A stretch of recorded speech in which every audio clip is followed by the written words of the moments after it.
Thanks to our friends at The Motley Fool for sponsoring this video. Visit fool.com/Rive to receive the top 10 stocks to buy right now. There's no way around it. The Q4 production numbers that came out from Tesla on Monday were really disastrous for the company, and I want to get into exactly why they're so concerning. This isn't just about missing analyst estimates or what the next quarterly numbers are going to look like. This really comes down to what kind of demand does Tesla have for its products and what kind of pricing power does it have in the market. So I want to get into what the numbers look like, why I have been concerned over the last few months and a few red flags that I have already brought up, and then what to look for going forward. So before we get there, please do subscribe to Rive Investing. It really helps out the show. Share this with anybody that would be interested in, and let's get into these numbers. First of all, I want to highlight a couple of things that I've been talking about for over a month here on Rive Investing. One is that Tesla began discounting cars in early December. The initial discount was $3,700. That was for taking delivery in the month of December. So basically, there were early signs that they wanted to push as many deliveries as possible into 2022. Later on in the month, with about 10 to 15 days left in the month, they increased that to $7,500. So that was starting to show some desperation. They knew that deliveries were not what they anticipated. And I will get to the discrepancy between production and deliveries and why that's so concerning a little bit later. But this was really the canary in the coal mine to me. When Tesla started discounting vehicles, that was something that they don't typically do. There were a lot of excuses. People were saying that they were just giving that money because there's going to be a federal tax credit that's going to be applied starting in 2023. So they're trying to make up that difference, do some sort of good deed for buyers. But really, this was a warning sign, because if Tesla has demand, all the demand that it can handle, it would just be willing to hold on to those vehicles until January and not give that discount at all. But they were giving that discount because they wanted to make those deliveries in 2022. And now we're seeing exactly why. The bottom note here is really what's important for investors. Watch margins, not only for the fourth quarter, but in 2023. I think the margin number is going to be heavily impacted, not only in the fourth quarter, but into early next year, because Tesla is going to probably not have as much demand as they anticipated. So we're not going to see those sky high, nearly 30% margins that we once saw. Now, why is this margin piece so important? That's what I want to dig into here. I built a really simple model. So this isn't going to cover every single financial item because I wanted to make this as simple and understandable as possible. But what I did here was created a baseline from the Q3 2022 numbers, assuming revenue per vehicle of $100,000. That just gives us a nice round number to work with. And this gross margin per vehicle number is actually the actual gross margin that Tesla generated last quarter. So 27.9% gross margin. And then what I did was split these numbers into fixed costs and variable costs. Basically a 50-50 split between fixed costs and variable costs.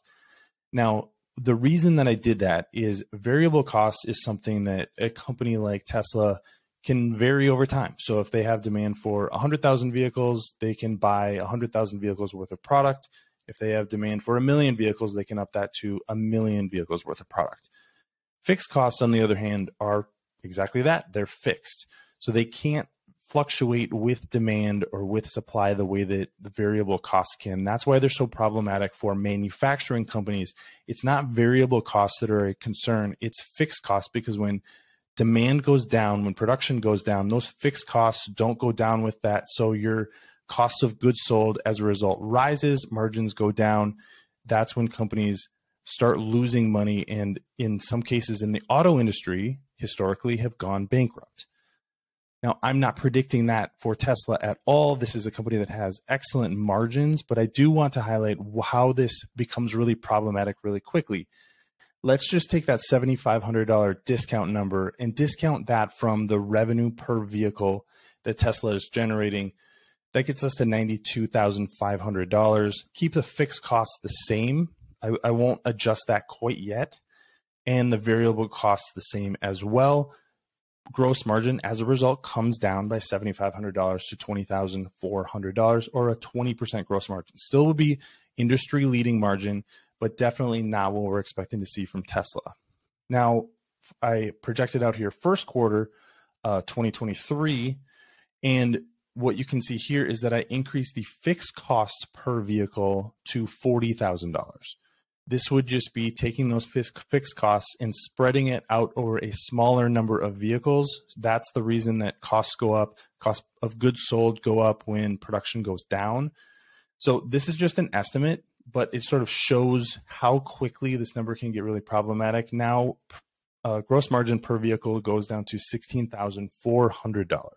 So still a very profitable company, still really good margins for the auto industry. But now what does this do to net income? And I think this is where things might get a little bit surprising to investors. So what does that do to net income? Well, I've analyzed this from a net income per vehicle basis, because that's what everything that I've done here is on a per vehicle basis. In the third quarter of 2022, Tesla generated a net income of almost $17,000 per vehicle sold. This operating expense number I have held constant throughout, and then assumed about a 10% tax rate, because that's what the numbers equated to last quarter. So you can see that the $7,500 discount, now we go to net income of about $10,000 per vehicle, reduces earnings per share to about 57 cents. And in the scenario that I have for Q1 2023, we go to $6,600 per vehicle and earnings of about 37 cents.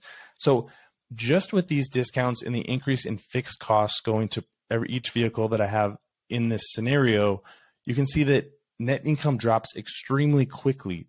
Now, you may still be a little bit skeptical. You may be thinking this is fear-mongering or that I'm just some sort of Tesla bear. But let's look at the inventory numbers. I think this really solidifies the challenge that Tesla has right now. This is a table that shows Tesla's production and deliveries each quarter in 2021 and 2022. You can see on the bottom here, there is an implied change in inventory based on this production and delivery numbers. It's actually negative from Q1 2021 through the end of Q1 2022. Remember, Tesla had a ton of pricing power. They were one of the only manufacturers that was actually making cars. So they were able to sell as many vehicles as they could possibly make. That is evident in the numbers right here. But that changed in Q2 2022. You can see that inventory starts to build. Q3, 22,000 vehicles. They produced 22,000 more vehicles than they sold. In Q4, that number goes up to 34,000 vehicles. So just in the last 2 quarters, over 56,000 vehicles Tesla produced and was not able to deliver to customers. This is starting to be a really meaningful number for the company. There's a couple other ways that I want to show this. This is just a chart showing the production and deliveries. Now, this doesn't look too shocking based on the large numbers here that we're dealing with. But if you go to the change in implied inventory on a quarterly basis and just what this trend line looks like, this is really concerning for investors. Keep in mind that this includes the fact that Tesla actually reduced production in its Shanghai facility up to 20% is what the estimates were in the fourth quarter. So they're already starting to cut back production, and they're still producing far more vehicles than they're able to sell. There's going to be a lot of discussion about Tesla over the next few days and where the company is going, where supply and demand are. But I think these factors that I have talked about here, the fact that Tesla's pricing power is going down and its inventory is going up, are extremely problematic. Anybody who has invested in product companies and manufacturing companies in the past knows that these are warning signs for investors. Now, the stock is already down significantly, was in 2022 and is starting in 2023. But I think things are going to get worse for Tesla before they get better. We don't know where the bottom is. We don't know where demand actually is when its competitors are actually producing as many vehicles as they can. So that's another problem or headwind that the company has in the future. So I think Tesla has a lot of challenges in 2023. This is a stock that I am not going to be buying, and I would caution investors against it right now. But what do you think? Give me your thoughts in the comments section below. Give this video a like, and of course, follow Rive Investing. I will be covering Tesla and a lot of other interesting companies in 2023. Thanks for watching. I'll see you here next time.